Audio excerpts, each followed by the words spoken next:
저쪽에서 받는 걸로 할게. 지금 이렇게 빨리 안 하면 좀 난리 났어. 빨리 합시다. 그러면 자기가 문자 좀 보내줄래? 바로 페북에 올리라고. 땡큐. 그냥 계세요. 그리고 대응하지 마시고. 그래야 되겠다. 네네. 감사합니다. 감사합니다. 다시 전화할게요. 나도 가족들이 있잖아요. 딸이 있고 주준한테 연락을 한 거예요. 그냥 내가 이재명한테 연락을 해볼게 누나. 기다려봐. 누나가 한 건 아니라고 팬카페에서 했기 때문에 이재명이가 나를 명예훼손으로 고발을 한다고 한대. 그러면 누나는 100% 200% 진다. 그러니까 누나가 아니라고 해라. 자, 김구식 교수님, 이 주진우 기자는 지금 말을 하지 않고 있는데 경찰 조사를 하더라도 뭐 참고인이면 안 나와도 상관없지 않습니까? 그래서 어떻게 할까요? 뭐 참고이니까 안 나갈 수 있겠지만 예. 지금 국민적 관심과 의혹이 같이 네. 증폭되고 있고 지금 이재명 도지사는 지금 도지사까지 당선이 돼서 정치적 미래가 이 사건에서 지금 완전히 엇갈리는 결과가 나올 수 있잖아요. 예. 그렇다면 지금 또 주진우 기자는 지금 현직 언론인이고 네. 현직 방송인이기 때문에 저는 어떤 경우든 나와서 진실을 명명백백하게 밝혀야 한다고 보고요. 예. 지금 금방 들었던 저 통화 녹취 파일의 그 음성의 당사자가 주진우 기자라고 한다면 네. 그건 좀 간단하게 입증이 가능하거든요. 통화 녹취 파일 음성 그럼요. 들으면 금방 아는 거 아니겠습니까? 나오죠. 네. 만약에 주진우 기자라고 한다면 저 말에 대해서 어떤 의미로 어떤 내용을 이야기한 건지를 분명히 진술을 밝히면 되는 거예요. 예. 그 부분에 대해서 공정 작가가 만약에 주진우 기자가 무마하려고 했던 것을 내가 옆에 들었다는 이야기 진술을 한 상황이기 때문에 지금 사실은 어떻게 보면 이재명 도지사와 이 김부선 배우 사이의 스캔들 여부에 대한 진실 게임을 넘어서서 네. 지금 대한민국의 문재인 정부에서 가장 강력한 영향력을 언론에서 영향을 행사하고 있는 이 김어준 씨라든지 주진우 기자 같은 분의 진실 자체가 또 국민들 시선 속에 올라와 있기 때문에 예. 과연 이 사람들이 거짓말한 게 아니냐 또 이 사람이 과연 진실을 말하고 있느냐라고 네. 하는 의혹 속에서 이제 이 사건이 실체가 드러나면 그러한 아마 그 영향력이 과연 더 확대될 것인지 아니면 하루아침에 지난번 우리 정봉주 전 의원 하루아침 폭망하는 거 봤지 않습니까? 거짓말 한마디로 그냥 폭망하는 게 이 대한민국의 현실이거든요. 그런 상황에서 본다면 과연 이 주진우 기자의 지금 사회적 언론의 영향력이 어떻게 될지는 두고 봐야 될 것 같습니다. 네. 제가 지난주에 이 자리에서 주진우 기자가 나오더라도 예. 아마 진실을 밝히기 힘들 것이라고 제가 말씀드렸습니다. 네네. 지금 주진우 기자의 지금 여러 가지 말씀을 볼 때도 그런 느낌이 많이 들어요. 진실을 네. 모른다는 게 진실이다 할 정도로. 그리고 있죠. 지금 안타까운 게 경찰, 검찰에서 수사받으면서 누가 거짓말을 한다고 해서 이걸 처벌할 수가 없기 때문에 예. 이 공무집행 방해죄가 안 됩니다. 그렇습니까? 법정에서 거짓말한 건 위증죄로 처벌받는데 예. 경찰, 검찰에서는 거짓말한 게 뭐 범인 은닉 정도 되면 몰라도 안 그러면 처벌을 못 하거든요. 그래서 제 생각에는 주진우 기자가 검찰, 경찰 나가더라도 진실을 밝히지는 않을 것 같은 느낌이 들어요.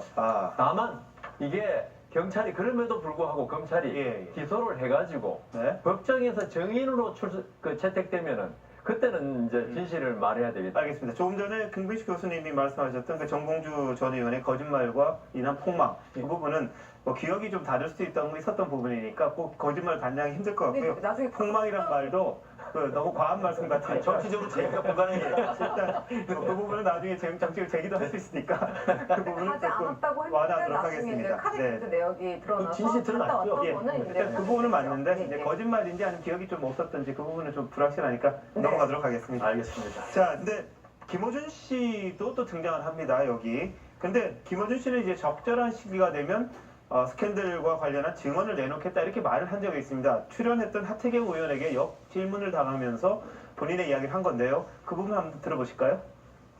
왜냐면 사실 제가 제3자로서 뭐 현장을 목격하거나 그런 건 아니니까 제 판단이 있을 수 있지 않습니까? 그건 제가 적절하다고 생각하는 시점과 자리에서 알아서 제가 공개하겠다. 제가 왜 이걸 이렇게까지밖에 말 안 하냐면 이 법적 공방 있지 않습니까? 제가 아마도 그런 자리에 가서 발언해야 할 상황이 생길 수 있죠. 자, 저게 이제 하태경 의원을 초대해서 다른 이야기를 듣다가 하태경 의원의 역으로 계속 질문을 하니까 김어준 씨가 저런 식의 이야기가 나왔는데요. 자, 김어준 씨가 사실은 김부선 씨 스캔들에 대해서 가장 먼저 기사를 썼던 사람이기도 합니다. 신현석 국장, 이게 좀 아이러니하죠, 상황이. 그러니까요. 그러니까 이게 어떻게 지금 김어준 씨도 그렇고 그다음에 아까 누굽니까? 주진우 씨. 네, 주진우 씨도 그렇고 이제 이름하여 지금 이게 언론이라고 저희가 볼 수 있을지는 모르겠지만 하여튼 현재 방송을 진행하고 있고 그렇기 때문에 사실상 언론이라고 봐야 되는데 막 언론인의 가장 기본적인 책무는 팩트를 전달을 하는 거잖아요, 대중한테. 근데 이분들 같은 경우는 뭔가 알 것 같은데 막상 또 물어보면 얘기는 안 하고 아이고 뭐 내가 막 이걸 얘기할 거는 아니고 이런 식으로 자꾸 이렇게 뒤로 발을 빼니까 사람들한테 과연 당신이 알고 있는 진실이 무엇이냐에 대한 궁금증만 계속 불러일으키는 거거든요. 네. 가령 김어준 씨만 해도 지금 앵커 말씀하셨듯이 2010년에 김부선 씨 인터뷰에서 김부선 씨에 대해서 그런 얘기를 끌어냈죠. 과거에 내가 변호사 출신 유부남 정치인하고 교배를 피부가, 했다. 예, 뭐 또 그런 얘기. 그 다음에 김어준 씨는 나중에 자기가 알고 보니까 그게 바로 이재명 씨였다. 뭐 이런 식의 얘기를 이름은 이야기하지 않고 유명 아니 정치인이었다는 그러니까 김부선 씨는 그렇게 얘기를 했지만 김어준 씨는 나중에 자기가 이재명 씨를 알게 됐다고 하지 나중에 알게 됐다. 네, 저는 그렇게 지금 알고 있는데 하여튼 그렇죠. 맞아. 인터뷰 당시에는 몰랐는데 나중에 자기가 보니까 그게 이재명 씨였다. 이렇게 지금 자기가 주장을 한 적도 있기 때문에 그런 부분들을 보면 김어준 씨는 뭔가 이 사건에 대해서 네. 상당히 여러 부분을 갖다가 알고 있을 가능성이 크고 그러면 자기가 알고 있는 부분을 갖다가 가령 뭐 이재명 씨인 줄 알았는데 아니었다든지 아니면 이재명 씨인 줄 알았는데 나중에 알고 보니까 더 확실했다든지 네. 이런 부분에서 뭔가 명명백백하게 자기가 알고 있는 부분을 대중들한테 알리면 되는데 예. 그거를 갖다가 자꾸 자기가 이거 뭐 적절하다고 생각 이건 정치인들이 보통 하는 말이거든요. 적절하다고 생각하는 시점에 내가 밝겠다. 그 적절한 시점은 본인이 판단하지 말고 국민이 원하고 대중이 원하면 그때 와서 얘기를 하는 것도 알겠습니다. 어떤 면에서 의무감이 좀 있지 않나, 의무가 아닌가 그런 생각도 듭니다. 네. 김어준 씨가 주장하는 것과 김부선 씨가 주장하는 것이 달리다는 것이 포인트거든요. 2010년도에 김어준 씨는 그 김부선 씨 인터뷰를 하면서 아이고 듣고 보니 숨차다. 듣고 보니 유명 정치인이다. 하지만 실명은 내지 말아달라고 한다. 그가 가진 권력으로 자신을 괴롭힐 것 같다고 한다. 뭐 이렇게 수뢰를 하기 때문에 아무래도 알고 있었던 것 아닌가 하는 추측이 일고 있고 네. 김부선 씨의 육성 주장 녹취가 최근에 공개가 됐는데 김부선 씨 이렇게 말합니다. 김어준 기자가 외부에 말하지 말라고 했는데 특종을 외부에서 써버렸죠. 이름만 안 쓰고 다 알 수 있게끔 이렇게 말을 하기 때문에 김부선 씨는 우리 서로 다 알고 있었지 않았느냐라는 네. 뉘앙스로 김부선 말을 씨가 하고 그 말한 거 한번 직접 들어보시죠. 네. 그것이 사적인 일이고 그리고 이 사람은 정치를 하겠다고 하고 또 성남에 일을 잘하고 있다고 그래서 김어준 기자가 절대로 외부에다가 얘기하지 말라고 했는데 김어준 씨가 특종을 써버렸죠. 이름만 안 쓰고 다 알 수 있게끔. 자, 근데 지금 최진봉 교수님, 예. 이제는 시간이 된 거 아니에요? 이제 김어준 씨가 말할 때가 적절할 때가 된 것 같은데. 그 이제 본인이 판단을 하겠다고 하니까 예. 국민들은 궁금해하는데 본인은 지금 적절한 시기가 아니라고 판단을 하는 것 같아요. 그래서 네. 안 나오는 것 같은데 모르겠어요. 이제 경찰이 조사를 하고 있으니까 참고인으로 이제 와달라고 요청을 할 수 있지 않겠습니까? 예, 그렇죠. 그때 이제 그 김어준 씨가 어떤 반응을 보이는지 두고 봐야 될 것 같은데 예. 뭐 본인이 알고 있는 내용이 있다고 하면 국민적 관심사니까 그 부분에 대해서 밝히는 것도 필요하다고 봅니다. 근데 네. 이제 그것도 본인이 선택할 문제잖아요. 우리가 뭐 강압적으로 할 수 있는 부분은 아니고 본인이 참고인으로서 오는 거니까. 그래서 뭐 국민들의 관심사가 여기에 있다고 하면 본인이 뭐 그걸 잘 생각하셔서 오셔서 본인이 알고 있는 사항을 얘기하면 되는 거니까 얘기하시는 것도 예. 좋은 방법이 될 거라고 생각합니다. 알겠습니다. 자, 김부선 씨는 지금 경찰에서 연락이 안 된다 그래서 지금 소재를 파악하고 있다 그러고요. 자, 이런 가운데 이 김영환 전 경기도지사 바른미래당 후보 이 참고인 신분으로 벌써 조사를 받았다고 합니다. 이야기 한번 들어보실까요?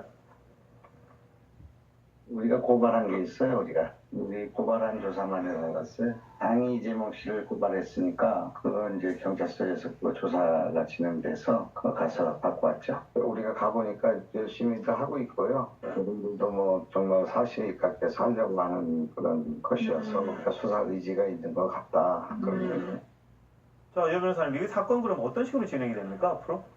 지금 김영환 씨가 저기는 그 참고인으로 참고인 조사예요. 예, 예, 갔는데, 당에서 고발을 해서. 예, 당에서 고발해 갔는데 지금 그게 공직 선거법 위반 적용되면 피의자로 전환될 수도 있는 지금 위치에 있죠. 그걸 갖다 그 김부선 씨와의 스캔들을 지금 이재명 지사는 제가 부인하고 있으니까요. 네네. 그 어떻게 될지는 모르겠지만 여하튼 이게 지금 각 경찰서에서 지금 분당 경찰서에 조사하고 예. 있는데 예. 이게 끝나면은 그 성남지청으로 그 사건이 통치됩니다. 네. 그 성남지청에서 아마 경찰의 그 수사가 좀 미진하다. 네. 이렇게 되면 다시 뭐 대질신문이라든가 보완 조사를 통해서 유죄로 인정되면 기소를 할 것이고 성남지원에 그다음 뭐 무혐의 같으면 그 자리에서 끝나는 거고 네. 다만 그렇게 되면 또 그 무혐의가 됐을 때 예. 무고가 또 이 판단이 남아 있거든요. 네. 근데 보통 그 검찰에서는 막 그럴 수도 있다. 고소할 만도 하다. 이러면 무고는 보통 그 무혐의로 판단합니다. 아, 그렇습니까? 제가 그리고 이 주제에 앞서서 얘기를 하면서 김영환 씨가 그 경찰 조사를 받았다는 내용을 정리를 하면서 공정 작가도 역시 경찰 참고인으로 조사를 받는 것이라고 말씀을 드렸는데요. 이 건은 바른미래당이 이재명 도지사를 허위사실 유포 혐의로 고발한 것이라고 제가 말씀을 드렸는데 그것이 아니고 김부선 씨와 불륜 관계를 부인했기 때문에 조사를 하는 것으로 네. 다시 한번 정정을 하겠습니다. 알겠습니다. 복잡하네요, 사건이. 자, 인도로 한번 가볼까요?